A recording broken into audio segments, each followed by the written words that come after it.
Item ಯಾವುದೇ ಇರಲಿ try ಮಾಡಿ ಆಚಿ ಚಿಕನ್ ಮಸಾಲಾ. ಆಚಿ ಚಿಕನ್ ಮಸಾಲಾ. ಮಧುಸೂದನ್ ಸರ್, ತಾವು ಕಲೆಕ್ಟ್ ಮಾಡಿರುವಂಥ ಇನ್ಫಾರ್ಮೇಷನ್ಸ್, ಸಾರಿ ಸತೀಶ್ ಅವರೇ, ತಾವು ಕಲೆಕ್ಟ್ ಮಾಡಿರುವಂಥ ಇನ್ಫಾರ್ಮೇಷನ್ಸ್ ಪ್ರಕಾರ ಸರ್ ತಮ್ಮ ಅನಾಲಿಸಿಸ್ ಏನು E20 ಪೆಟ್ರೋಲ್ ಬಗ್ಗೆ? ಮೇಡಮ್ ನೋಡಿ, ಆ್ಯಕ್ಚುಲಿ ಏನಾಗ್ತದೆ ಅಂದರೆ ಈಗ E20 ಇವಾಗ ಸ್ಟಾರ್ಟ್ ಮಾಡಿಲ್ಲ, ಆಲ್ಮೋಸ್ಟ್ 2023 ಸ್ಟಾರ್ಟ್ ಮಾಡಿದ್ದಾರೆ. ಆಲ್ಮೋಸ್ಟ್ ಏನಂದರೆ ಫೆಬ್ರವರಿಯಿಂದ ಗಾಡಿ ಬರೋಕ್ಕೆ ಶುರು ಆಯಿತು. 23 ಏಪ್ರಿಲ್ ಮೇಲೆ ವೆಹಿಕಲ್ಲು ಬರ್ತಾ ಇದೆ. ಸೊ ಅವಾಗಿಂದ ಏನಾಗ್ತಾ ಇದೆ, ಸ್ವಲ್ಪನೇ ಗಾಡಿಗಳು ಅಂದರೆ ಅದಕ್ಕೆ ಬೇಕಾಗಿರೋ ಗಾಡಿಗಳು ಏನು ಪ್ರಾಬ್ಲಮ್ ಇಲ್ಲ, ಆಯಿತಾ. ಈಗ ಏನಾಗಿದೆ, ತುಂಬ ಹಳೆ ಗಾಡಿಗಳು ಏನಾಗಿದೆ, ಅದು ಫ್ಯೂಲ್ಲು ಆ್ಯಕ್ಚುಲಿ ಏನಂದರೆ ಮೋಟ್ರ್ ಒಳಗಡೆ ಇರುತ್ತೆ, ಟ್ಯಾಂಕ್ ಒಳಗಡೆ. ಸೊ ಅದು ಬರುವಾಗ ಏನಾಗುತ್ತೆ ಅಂದರೆ ಮೋಟ್ರ್ ಒಳಗಡೆಯಿಂದನೇ ಬರುತ್ತೆ. ಸೊ ವಾಟ್ರ್ ಏನಾಗುತ್ತೆ, ಸ್ವಲ್ಪ ಮಿಕ್ಸ್ ಆದರೂ ಕೂಡ ಇದು ಮೋಟ್ರ್ ಪಂಪು ಪ್ರಾಬ್ಲಮ್ ಆಗುತ್ತೆ, ಅಲ್ಲಿಂದ ಇಂಜೆಕ್ಟರ್ಗಳಿಗೂ ಪ್ರಾಬ್ಲಮ್ ಆಗುತ್ತೆ. ಇಂಜೆಕ್ಟರ್ ಪ್ರಾಬ್ಲಮ್ ಆದರೆ ಈ ನಾಯ್ಸು ಮತ್ತು ಈ ಮೈಲೇಜು ಕಾಮನ್ ಆಗಿ ಹಾಗೇ ಆಗುತ್ತೆ. ಸೊ ಇದರಲ್ಲಿ ಇನ್ನೊಂದೇನೆಂದರೆ E20 ಅಂತ ನಾವೇನು ಹೇಳ್ತೀವಿ, ಸೊ ಇದರದ್ದು ಏನಂದರೆ ಆ ಇಥನಾಯ್ಲು ಸೊ ನಿಮಗೆ ವಾಟರ್ನ ಜಾಸ್ತಿ ಅಬ್ಸರ್ವ್ ಮಾಡುತ್ತೆ, ಸಿಕ್ಕಾಪಟ್ಟೆ ಅಬ್ಸರ್ವ್ ಮಾಡುತ್ತೆ. ಸೊ ಅದರಿಂದ ಏನಾಗುತ್ತೆ, ನಿಮಗೆ ಆಲ್ಮೋಸ್ಟ್ ನೀವು ಪೆಟ್ರೋಲ್ ಹಾಕುವಾಗಲೇ ನಿಮಗೆ ಒಂದು ಸ್ವಲ್ಪ ನೀವು ವಾಟರ್ ಬಂದೇ ಇರುತ್ತೆ. ಈವನ್ ನಿಮ್ಗೆ ಕಾರ್ ಟ್ಯಾಂಕಲ್ಲೂ ಇರುತ್ತೆ, ನಿಮಗೆ ಪೆಟ್ರೋಲ್ ಬಂಕಲ್ಲಿರೋ ಟ್ಯಾಂಕಲ್ಲೂ ಕೂಡ ಇದು ವಾಟರ್ ಇದ್ದೇ ಇರುತ್ತೆ.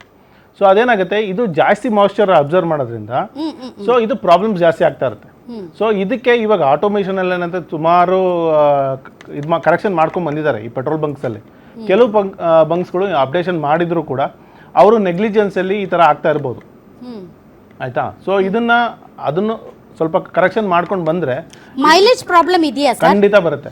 ಅಥವಾ ಹಳೆ ಗಾಡಿಗಳ ಎಂಜಿನ್ಗಳಿಗೆ ತೊಂದರೆ ಆಗ್ತಾ ಇದೆ ಅಂತ ಕೆಲವೊಂದು ರಿಪೋರ್ಟ್ಸ್ ಇದೆ ಸರ್. ಕಂಪಲ್ಸರಿ ಬಂದೇ ಬರುತ್ತೆ. ಯಾಕೆಂದ್ರೆ ಫ್ಯೂಲ್ ಜೊತೆಗೆ ನಿಮ್ಗೆ ವಾಟರ್ ಮಿಕ್ಸ್ ಆದಾಗ ಆಕ್ಚುಲಿ ಏನಂದ್ರೆ ಇದು ವಾಟರ್ ಬೇಸ್, ಇಥನಾಯಿಲ್ ಬಂದು ವಾಟರ್ ಬೇಸ್. ನಿಮ್ಗೆ ಆಟೋಮೆಟಿಕ್ ಆಗಿ ಇಂಜಿನ್ ಒಳಗಡೆ ವಾಟರ್ ಹೋದಾಗ ಕಂಪ್ಲೇಂಟ್ ಬಂದೇ ಬರುತ್ತೆ, ಮಿಸ್ಫೈರ್ ಆಗೇ ಆಗುತ್ತೆ.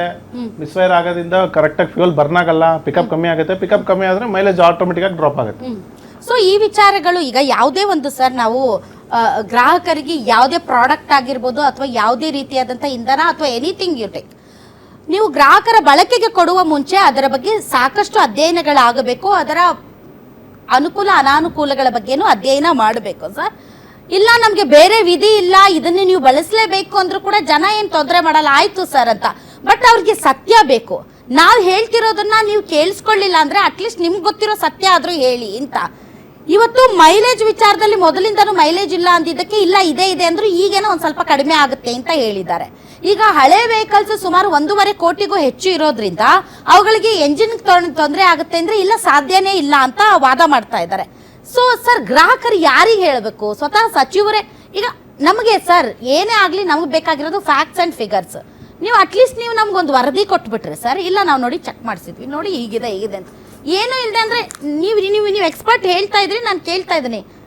ಬಟ್ ಸಚಿವರು ಅದ್ರ ಬಗ್ಗೆ ಯಾಕೆ ಗಮನ ಕೊಡ್ತಾ ಇಲ್ಲ? ಮೇಡಮ್ ಇನ್ನೊಂದೇನಾಗಿದೆ ಅಂದರೆ, ಈಗ ಸೆಂಟ್ರಲ್ ಅವರು ಒಂದು ನಾಮ್ಸ್ ಅಂದರೆ ಏನಂತಂದರೆ, ಹಳೆ ವೆಹಿಕಲ್ಸು 10 ಇಯರ್ಸ್ ಆದಮೇಲೆ ನೀವು ಇದು ಸ್ಕ್ರ್ಯಾಪ್ ಪಾಲಿಸಿ ತಂದರು. ಸೊ ಅದನ್ನು ಜನ ಕೇಳ್ತಾ ಇಲ್ಲ, ಆಯಿತಾ. ಸೊ ಆ ಕೇಳ್ತಾ ಇಲ್ಲದ ಕಾರಣಕ್ಕೆ ಅವ್ರಿಗೆ ಬೇರೆ ಆಲ್ಟರ್ನೇಟ್ ಆಪ್ಷನ್ಸ್ ಬೇಕು, ಆಯಿತಾ, ಈ ವೆಹಿಕಲ್ ಸ್ಕ್ರ್ಯಾಪ್ ಮಾಡೋದಕ್ಕೆ. ಸೊ ಅದೇನಾಗಿದೆ, ಈಗ ಇಥನಾಯಿಲ್ ಒಂದು ಅವ್ರಿಗೆ ಒಂದು ಏನಂದರೆ ಒಂದು ಸಿಕ್ಬಿಟ್ಟಿದೆ ಅಸ್ತ್ರ, ಆಯಿತಾ. ಅದರಿಂದ ಟ್ರೈ ಮಾಡ್ತಾ ಇದ್ದಾರೆ. ಸೊ ಆದರೂ ಇವಾಗ ಕಂಪ್ಲೀಟಾಗಿ ಅದನ್ನು ನಾವು ಇವಾಗಲೇ ಮಾಡೋದು ತಪ್ಪಾಗ್ತಾಯಿತ್ತು. ಆ್ಯಕ್ಚುಲಿ ಏನಂದರೆ 5%, 10%, 15%, 20% ನಿಧಾನಕ್ಕೆ 5 ಇಯರ್ಸ್ಗೆ 5% ರೈಸ್ ಮಾಡ್ಕೊಂಡು ಹೋಗ್ತಿದ್ರೆ ಅಷ್ಟು ಬರ್ಡನ್ ಆಗ್ತಿರಲಿಲ್ಲ. ಈಗೇನಿದ್ರೆ ಒಂದೇ ಸತಿ 10%ಇಂದ 20% ಜಾಸ್ತಿ ಗ್ಯಾಪೇ ಇಲ್ಲ. ಈಗ ನೋಡಿ, ಫ್ಯೂಯಲ್ ಸ್ಟಾರ್ಟ್ ಆಗಿ ಅಂದರೆ ವೆಹಿಕಲ್ಸ್ ಓಡೋ ಸ್ಟಾರ್ಟ್ ಆಗಿ ಆಲ್ಮೋಸ್ಟ್ ಮೋರ್ ದೆನ್ 100 ಇಯರ್ಸ್ ಆಗಿದೆ. 100 ಇಯರ್ಸಿಂದ ನಾವು ಫ್ಯೂಯಲ್ ಯಾವ್ದು ಯೂಸ್ ಮಾಡ್ಕೊಂಡು ಬಂದ್ವಿ, ಪೆಟ್ರೋಲ್ ಯೂಸ್ ಮಾಡ್ಕೊಂಡು ಬಂದ್ವಿ. ಆಮೇಲೆ ಡೀಸೆಲು ಯೂಸ್ ಮಾಡ್ಕೊಂಡು ಬಂದ್ವಿ ಆಲ್ಟರ್ನೇಟ್ ಆಗಿ. ಈಗ CNG ಬರ್ತಾ ಇದೆ, CNG ಜೊತೆಗೆ ಆಲ್ಟರ್ನೇಟ್ ಆಗಿ ಬ್ಯಾಟ್ರಿ ವೆಹಿಕಲ್ಸು ಬರ್ತಾ ಇದೆ. ಸೊ ಇದೆಲ್ಲ ಇದ್ದಾಗ ಇವರು ಸ್ವಲ್ಪ ಟೈಮ್ ಕೊಡಬೇಕು. ಇವಾಗ ಒಂದೇ ಸತಿ ಪ್ರೆಷರ್ ಹಾಕೋದ್ ಬದಲು ಸ್ವಲ್ಪ 5% ಎವ್ರಿ 5 ಇಯರ್ಸ್ಗೆ 1% ರೈಸ್ ಮಾಡ್ಕೊಂಡು ಬಂದರೆ ಅವಾಗ ಏನಾಗುತ್ತೆ, ಹಳೆ ವೆಹಿಕಲ್ ಸ್ಕ್ರಾಪ್ ಹೋಗುತ್ತೆ ಆಟೋಮೆಟಿಕ್ ಆಗಿ, ಹೊಸ ವೆಹಿಕಲ್ಸ್ ಅದಕ್ಕೆ ಅಡಿಕ್ಟ್ ಆಗ್ತವೆ. ಈಗ 100% ಫ್ಯೂಯಲ್ 100% ಅಂತ ಫ್ಲಕ್ಸ್ ಫ್ಯೂಯಲ್ ತರಬೇಕು ಅಂತಿದ್ದಾರೆ. ಅದು ಕಂಪ್ಲೀಟಾಗಿ ಬೇರೆ ವೆಹಿಕಲ್ಲೇ ಬೇಕು. ಈ ವೆಹಿಕಲ್ E20 ವೆಹಿಕಲ್ಸು ಕೂಡ ಆಗಲ್ಲ. All right, okay. ಮಧುಸೂದನ್ ಅವ್ರು ಮತ್ತೆ ಜಾಯ್ನ್ ಆಗಿದ್ದಾರೆ. ಸರ್, ನಾನು ಧ್ವನಿ ಕೇಳಿಸ್ತಾ ಇದ್ರೆ ಆಗ್ಲೇ ನಿಮ್ಗೆ ಪ್ರಶ್ನೆ ಕೇಳಿದೆ, ಅದಕ್ಕೆ ಉತ್ತರ ಕೊಡೋಕೆ ಬಯಸ್ತೀರಾ? ಸತೀಶ್ ಸರ್ ಏನೋ ಹೇಳ್ತಾ ಇದ್ರು, ಅದನ್ನು ಕೇಳಿಸ್ಕೊಂತಾ ಇದ್ದೆ. ಮುಖ್ಯವಾಗಿ ಏನಂದ್ರೆ ನಾವು ಹೊಸದಾಗೇನು ಕಂಡುಹಿಡಿತಾ ಇಲ್ಲ. ಸತೀಶ್ ಸರ್ ಹೇಳ್ದಾಗೇನೆ ಬಿಸಿಲ್ ಅಲ್ಲಿ 100% ವೆಹಿಕಲ್ಸ್ ಬಂದ್ಬಿಟ್ಟಿದೆ ಆಗ್ಲೇ. E20, E25, E85, E100 ಕೂಡ ಉಪಯೋಗಿಸ್ತಾ ಇದ್ದಾರೆ.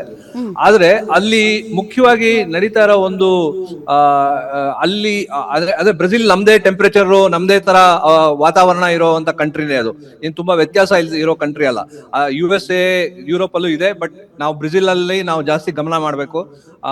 ಇದರಲ್ಲಿ ಅವ್ರು ಏನೇನು ಅಳವಡಿಸ್ಕೊಂಡಿದ್ದಾರೆ ಫೀಚರ್ಸು, ಅದನ್ನೆಲ್ಲ ಕರೆಕ್ಟ್ ಆಗಿ ನಾವು ನೋಡಿದೀವಾ ಇಲ್ವಾ, ಆ ಸರ್ಕಾರ ಅದನ್ನ ಹೇಳ್ತಾ ಇಲ್ಲ. ಅವರು ಕೆಲವು ವಿಚಾರಗಳಲ್ಲಿ ಅವರು ಫ್ರೀ ಅಲ್ಲ, ಇದು ಒಂದು ಪ್ಯಾಕೇಜ್ ತರ ತಗೊಂಡ್ ಬಂದ, ಅಂದ್ರೆ ನಾವು CNG ಆಡ್ ಮಾಡ್ಕೋತೀವಲ್ಲ, ಆ ತರ ಆಡ್ ಮಾಡ್ಕೊಳ್ಳೋ ತರ ಒಂದು ಫೀಚರ್ ತಂದಿದ್ದಾರೆ. ಅದು ನಮ್ಮಲ್ಲಿ ಯಾಕೆ ಆ ಫ್ಲೆಕ್ಸಿ ಆಪ್ಷನ್ ಅಂತ ಕರೀತಾರೆ ಅದನ್ನ ಯಾಕೆ ಇಲ್ಲಿ ತಂದಿಲ್ಲ? ಅದೇನ್ ಎಕ್ಸ್ಟ್ರಾ, ಅದು ರಬ್ಬರ್ಗೆ ಎಫೆಕ್ಟ್ ಆಗತ್ತಂತೆ ಎಥನಾಲ್ ಇರೋದ್ರಿಂದ. ಆಮೇಲೆ ನೀವು ಸತೀಶ್ ಸರ್ ಹೇಳ್ತಾ ಇದ್ರಿ, ನೀವು ಇದು ನೀರ್ ಹಿಡ್ಕೊಳ್ಳುತ್ತೆ, ಅದು ಹೈಗ್ರೋಸ್ಕೋಪಿಕ್, ಅದು ಕೆಮಿಕಲ್ ಇದ್ರ ಪ್ರಕಾರ ತೇವಾಂಶವನ್ನ ಹೀರ್ಕೋತಾ ಇರುತ್ತೆ. ಹೌದು, ಆ ಹೀರ್ತಿರೋದ್ರಿಂದ ಎಂಜಿನ್ಗೆ ಅದು ಒಂದು ತೊಂದರೆ ಉಂಟು ಮಾಡೋ ಸಾಧ್ಯತೆಗಳಿದೆ. ಇದನ್ನ ಹೇಗೆ ಅವ್ರು ಅವಾಯ್ಡ್ ಮಾಡ್ತಾ ಇದಾರೆ, ಅದನ್ನ ಡೀಟೇಲ್ ಆಗಿ ನೋಡಿದಾರ, ಯಾರು ಮಾಡ್ಬೇಕಾಗಿರೋದು ಇವರು, ಅದು ಕರೆಕ್ಟ್ ಆಗಿ ಗೊತ್ತಾಗ್ತಾ ಇಲ್ಲ ವಿಚಾರ. ಆದ್ರೆ ಬೇರೆ ದೇಶಗಳಲ್ಲಿ ಉಪಯೋಗಿಸ್ತಾ ಇರೋದ್ರಿಂದ ನಾವು ಹೆದರ್ಕೊಳ್ಳೋ ಅವಶ್ಯಕತೆ ಇಲ್ಲ ಸಿಕ್ಕಾಬಿಟ್ಟೆ ಆ ವಿಚಾರದಲ್ಲಿ. ಬಟ್ ಅವ್ರು ಉಪಯೋಗಿಸ್ತಿರೋ ಸೇಫ್ಟಿನ ವಾಪಸ್ ಇಲ್ಲಿಗೆ ತಗೊಂಡ್ ಬರ್ಬೇಕು.